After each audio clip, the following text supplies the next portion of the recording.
João Sepa, Presidente da Câmara Municipal de Esposende, vamos saber como é que está a parte final dos seus mandatos, que, por circunstâncias da lei, não pode continuar a candidatar-se à Câmara Municipal de Esposende.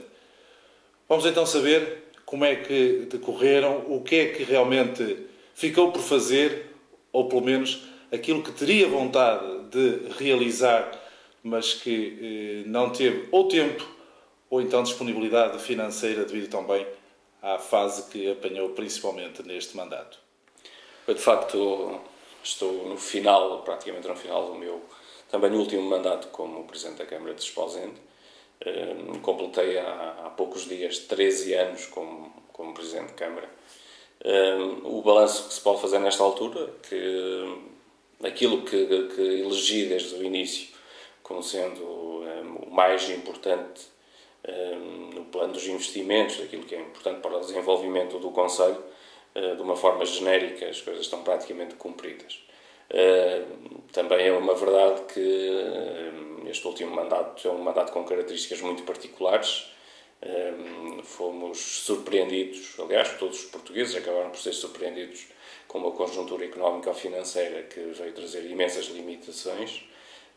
O meu objetivo era conseguir executar tudo aquilo que coloquei no programa eleitoral e que apresentei aos esposendenses em 2009.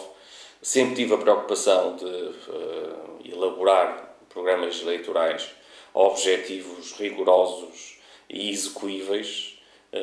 Sempre entendi um documento como sendo um compromisso assumido com a população, mas fruto da conjuntura que se agravou imenso em muito pouco tempo, nós hoje vivemos limitações enormes e que não nos vai permitir, de facto, concretizar tudo aquilo que gostaríamos nestes 4 anos. O que temos que fazer é, como na nossa vida pessoal, é definir as prioridades, ver o que é verdadeiramente importante, que é imprescindível executar neste período, e é isso que estamos a fazer, muito com a colaboração das juntas de freguesia. Estamos a fazer esse esforço de definir as prioridades e penso que temos condições para, no final deste mandato autárquico, podermos fazer um balanço francamente positivo, apesar das limitações de que falei. Se me perguntarem hoje, no final destes 2 anos, quando acabar este meu trajeto, em termos de gestão autárquica, se faltará concretizar alguma coisa verdadeiramente importante, até no plano pessoal, porque eu também fui definindo aquilo que eram os meus objetivos pessoais. Eu já tive a oportunidade de dizer, há só um projeto que eu gostaria muito de poder ter concretizado, que é a construção daquilo que nós lhe chamávamos um centro de artes e espetáculos. É um espaço, nós precisamos no concelho de um espaço onde se possam desenvolver essencialmente atividades culturais. Estou a falar de 1 ou 2 auditórios para substituir o que temos hoje, que já está com muitas poucas condições, mas a conjuntura não vai permitir. Vamos ver se conseguimos pelo menos deixar o projeto pronto para que quem vier no futuro, se houver essa capacidade, o possa concretizar. Esta intervenção está a ser feita no âmbito da Polis Litoral Norte. Como sabem, é um projeto que resultou de um desafio que foi lançado pelo Ministério do Ambiente, desafio lançado ao município de Esposende, de Caminha e de Viana do Castelo. São um conjunto bastante alargado de ações para todo o litoral destes 3 concelhos. Estamos a falar no total de aproximadamente 80 milhões de euros de investimento.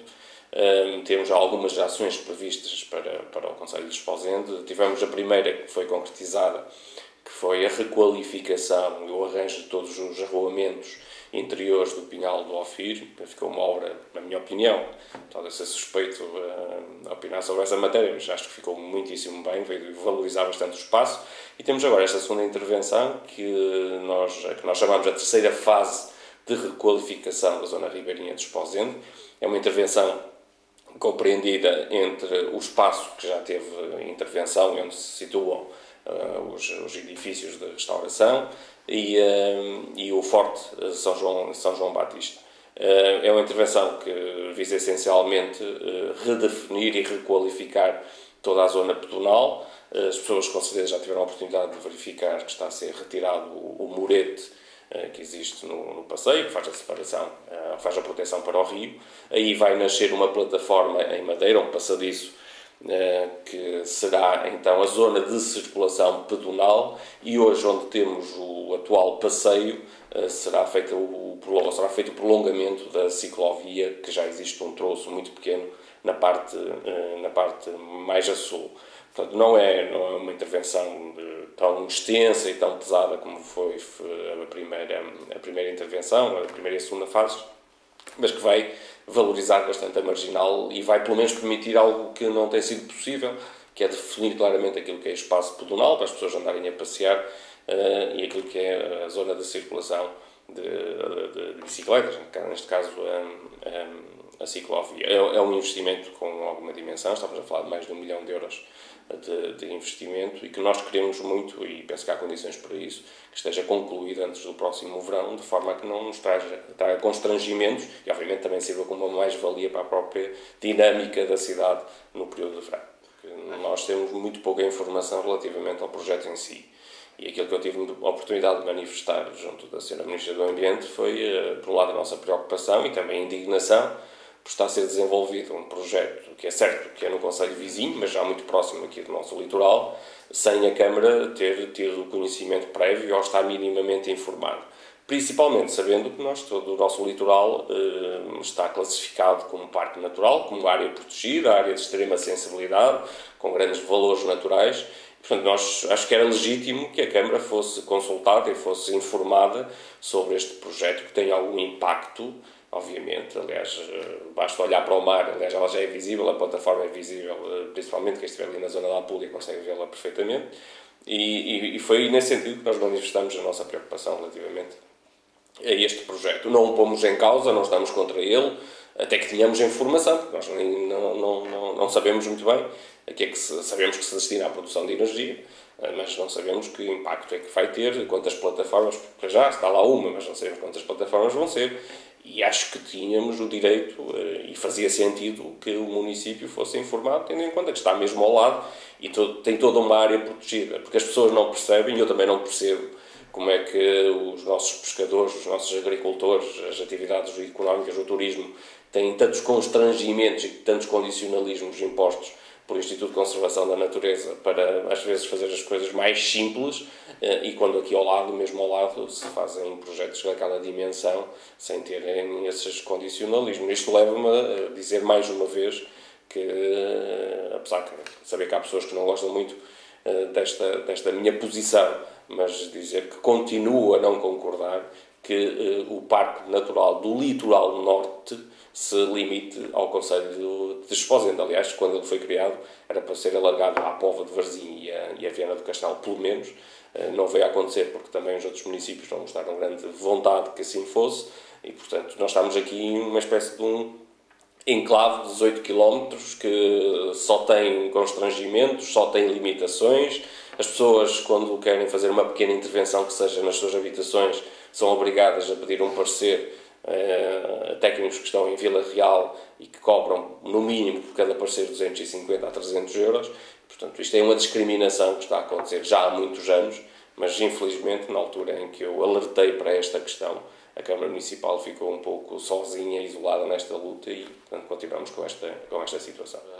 As comunidades piscatórias do concelho de Esposende, as principais, obviamente, acabaram por ser afetadas ao longo de todos estes anos por duas situações distintas. Uma no plano nacional, porque no plano nacional toda a gente percebe que acompanha de uma forma mais permanente o fenómeno político e as opções de governação, sabe que Portugal, quando aderiu à Comunidade Europeia, prescindiu daquilo que são na altura, as suas principais atividades económicas, nomeadamente a agricultura e a pesca. Portanto, em troca de fundos comunitários, e recebemos muitos milhões, de facto, e continuamos a receber, nós colocamos de parte de atividades económicas importantes, como a agricultura e a pesca. E houve um desincentivo claro e houve uma política de enfraquecimento destas atividades. E, portanto, os pescadores de Esposende acabaram por ser também afetados por estas políticas nacionais. E depois tem o seu caso, o seu problema muito concreto,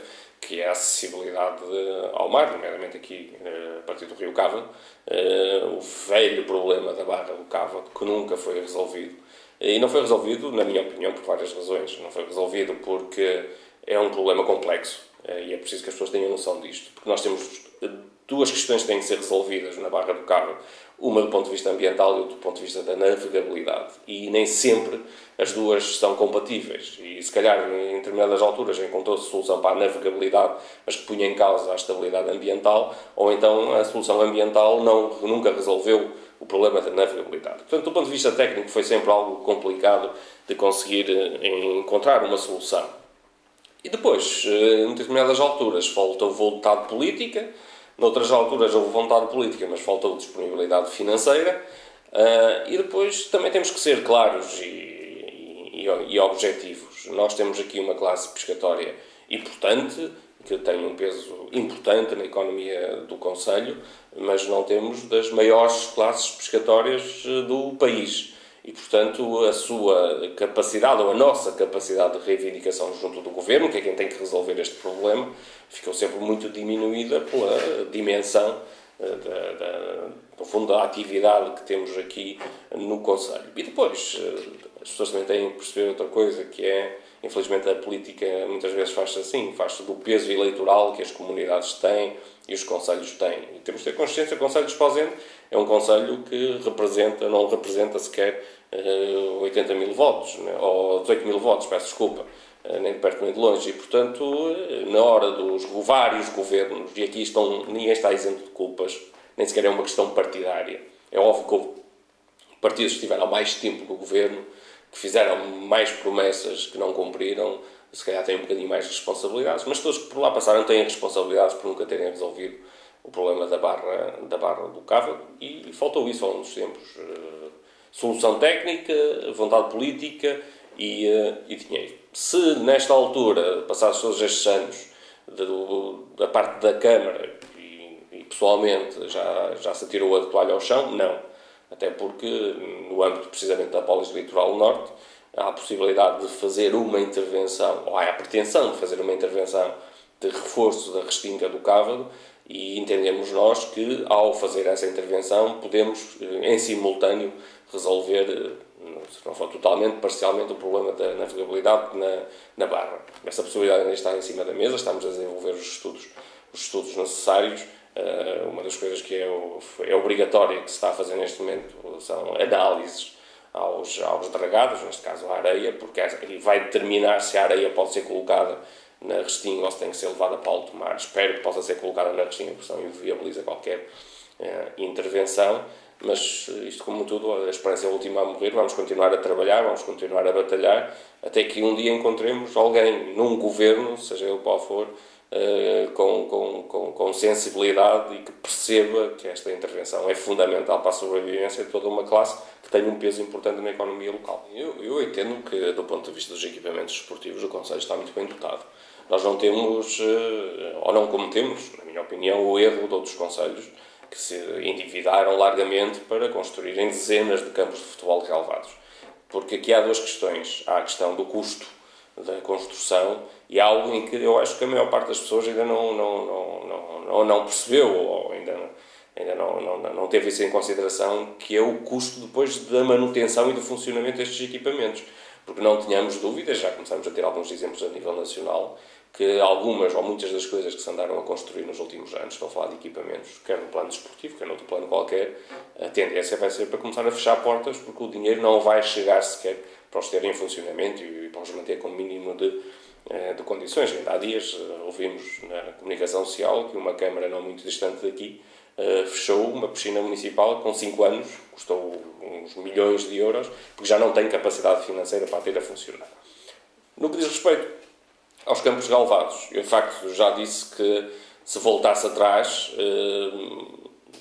faria praticamente tudo aquilo que me empenhei para que se fizesse no Concelho, mas relativamente aos dois campos, não lhe vou chamar estádios porque muitas vezes o nome estádio confunde as pessoas, mas estes campos melhorados, no caso da Marinha Gifão, se fosse hoje e se soubesse aquilo que as dificuldades que passamos, o custo que teve e os constrangimentos também que teve, hoje pensava duas vezes antes de avançar com esses investimentos, porque se calhar é preferível fazer investimentos, porque como temos vários campos de futebol, fazer investimentos de menor dimensão, no sentido de os requalificar um pouco e de criar melhores condições para a prática desportiva. A Câmara não tem responsabilidade em criar infraestruturas para espetáculos desportivos, tem que criar infraestruturas para a prática desportiva. Isso é bom que as pessoas entendam isso e percebam isso. Agora, intervenções, quando se fala num campo relevado,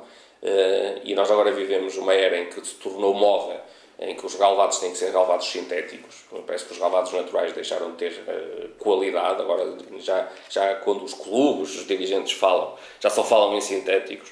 Um relevado sintético, só a colocação do relevado não custa menos que 250 a 300 mil euros.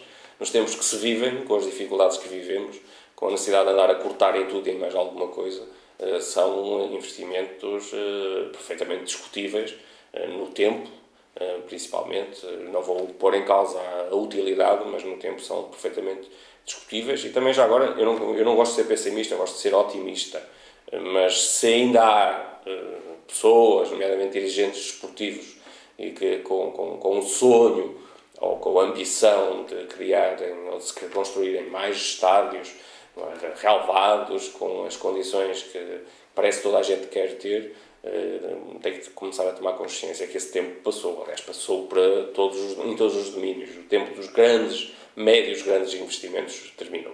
Não acredito que o país, e nomeadamente os municípios, voltem a ter capacidade para levarem a cabo esses grandes investimentos. Os municípios, se alguma coisa não for feita do ponto de vista financeiro, os municípios, mesmo aqueles que não têm dívidas, como é o caso da Câmara de Esposende, e orgulho-me muito neste momento de não ter a minha secretária a única fatura para pagar, mesmo assim, se as coisas não mudarem, corre o risco de, a curto prazo, o dinheiro não chegar sequer para pagar os salários no final do mês. Uma Câmara como a nossa, que teve uma quebra de receita quase de 60% em 5 anos, portanto, ninguém inventa nada. Isto é como na nossa vida. Se não tivermos dinheiro, não podemos fazer, não podemos pagar. E, portanto, não acredito que a Câmara venha a ter essa possibilidade, a não ser que aparecesse um dia um privado com interesse em desenvolver um projeto desse género, mas não é algo que seja rentável. Portanto, tenho quase a certeza, digo isto com pena, mas tenho quase a certeza absoluta que ao nível dos equipamentos desportivos, nomeadamente do futebol, a solução dos Esposende passa por tentar requalificar e manter as melhores condições possíveis o atual estádio Pato de Sá Pereira, não mais do que isso. Se for aplicado aquilo que está no livro verde da administração local, que o Governo lançou, tornou público, o que acontece no Conselho de Esposende é que nenhuma das atuais 15 freguesias se poderá manter enquanto freguesia. Na melhor das hipóteses, se é que há melhor das hipóteses, será, a partir das 15, criar 3 ou 4 novas freguesias, através da agregação de 2, 3, 4, depende do figurino que se entender. Agora isso, a não ser que haja alterações àquilo que está escrito no documento verde, se ele for aplicado tal como está, desaparecem as 15 freguesias do Conselho, portanto a designação desaparece. Agora podem ser formadas 3 ou 4 novas, com novos nomes, e obviamente com nova estrutura em termos de organização, administrativo e até de gestão autárquica. Da minha parte, eu como considero isto um dos maiores disparates que se está a tentar fazer neste país nos últimos anos, que não tem nenhuma vantagem, mas de ponto de vista nenhum, porque do ponto de vista financeiro não se vai poupar nada. Aliás, está mais provado que o país não vai poupar nada ao extinguir as freguesias, e nomeadamente extinguir juntas de freguesia.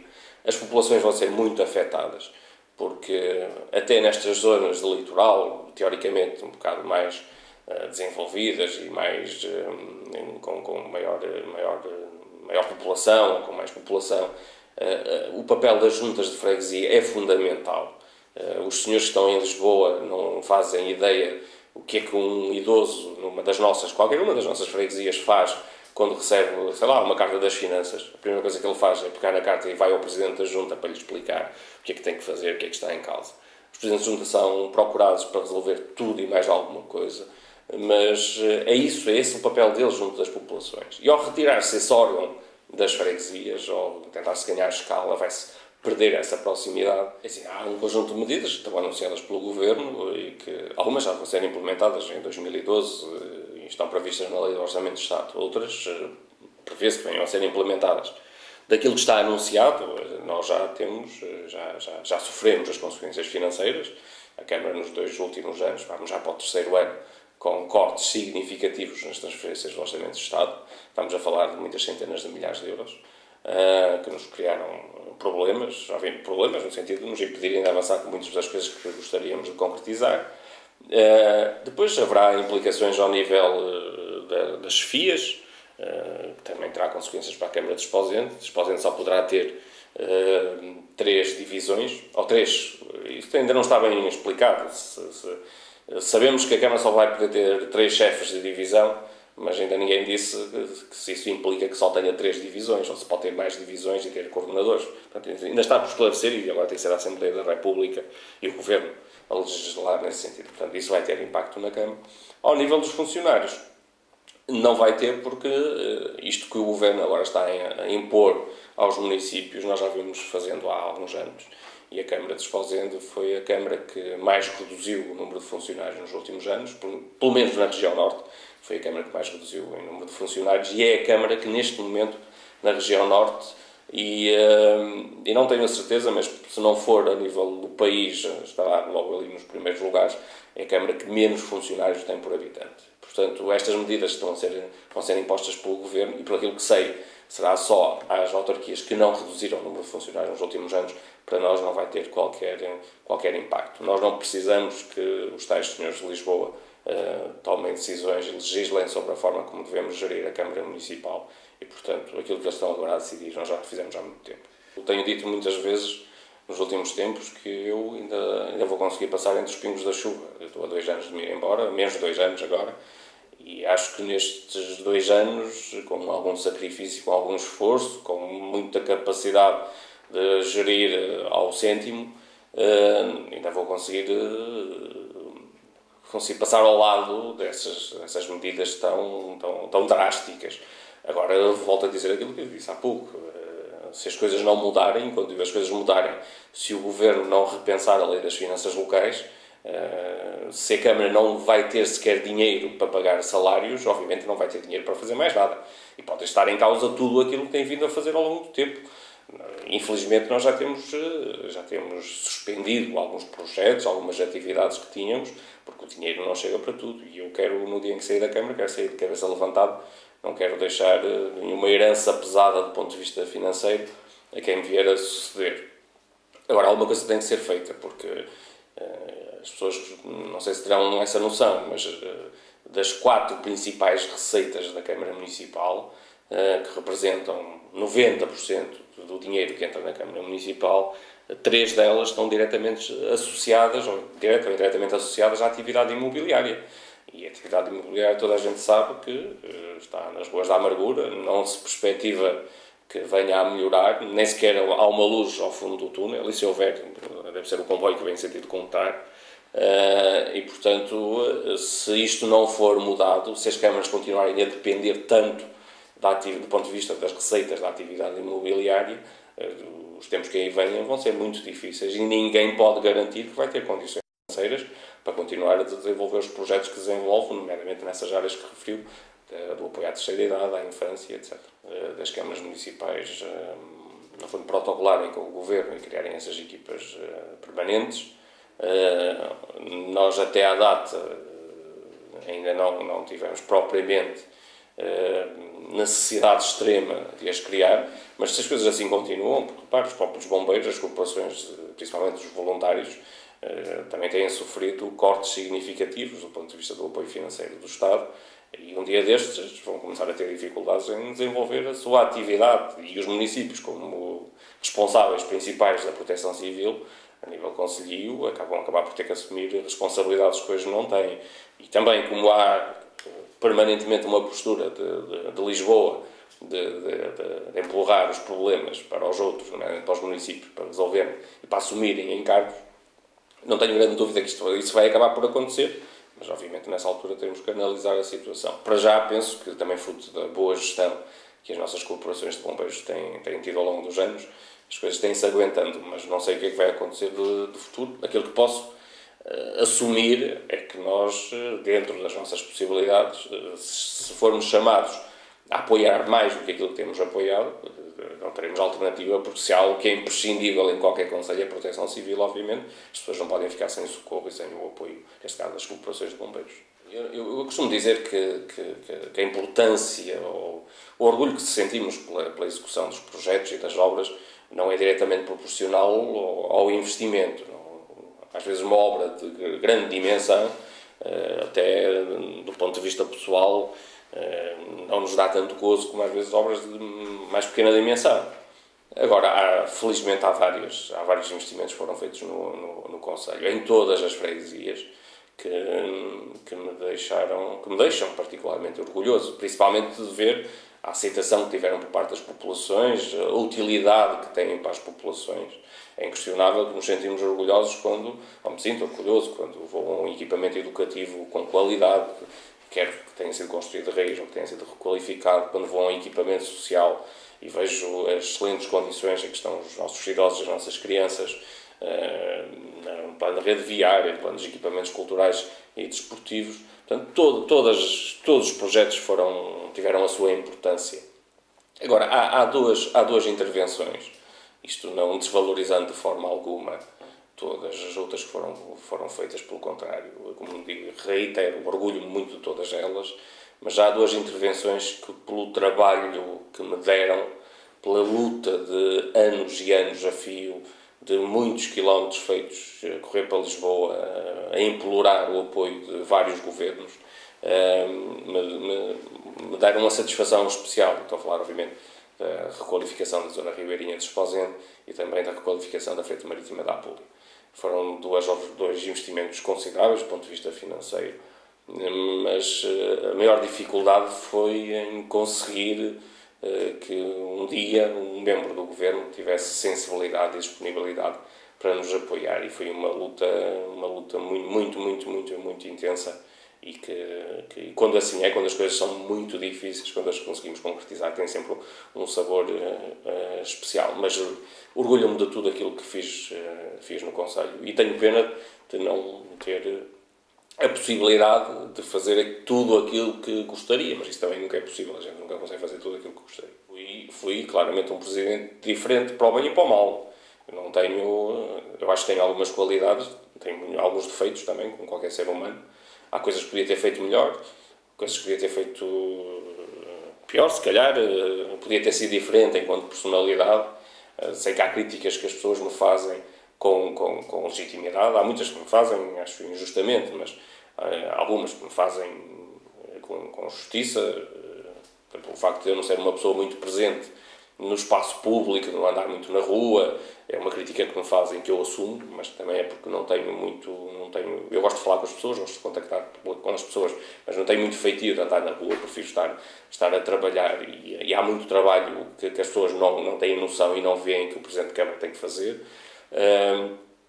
Mas acho que alguma coisa fiz pelo município nestes 13 anos, serão 15 quando acabar o mandato. Aliás, quando acabar o mandato, se Deus me der vida e saúde para levar até ao final, eu terei sido o presidente, a pessoa que mais tempo esteve na presidência da Câmara de Esposende, pelo menos no período da democracia.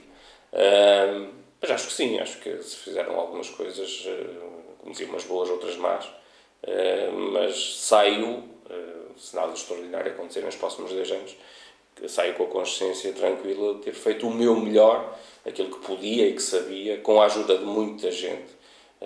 Eu digo muitas vezes, e não me canso de repetir, que tive a felicidade de ter um conjunto de pessoas à minha volta que me deram uma ajuda fabulosa. A Câmara tem funcionários extraordinários, e sem eles não teria sido possível fazer aquilo que fiz ao longo destes anos, mas deixo, acima de tudo, uma Câmara estruturada e com uma situação financeira que, apesar das dificuldades que vivemos e que vão ser cada vez maiores, porque os portugueses têm que ter consciência que, quando nos dizem que são 2 ou 3 anos de sacrifício, é para nos animarem. Se tivermos todos muito juízo, temos 10 anos pela frente de dificuldades, mas deixo a Câmara estruturada do ponto de vista financeiro, do ponto de vista dos recursos humanos, do ponto de vista do seu funcionamento, de forma a que quem me suceder possa continuar um trabalho que eu considero positivo e que foi feito ao longo dos últimos anos.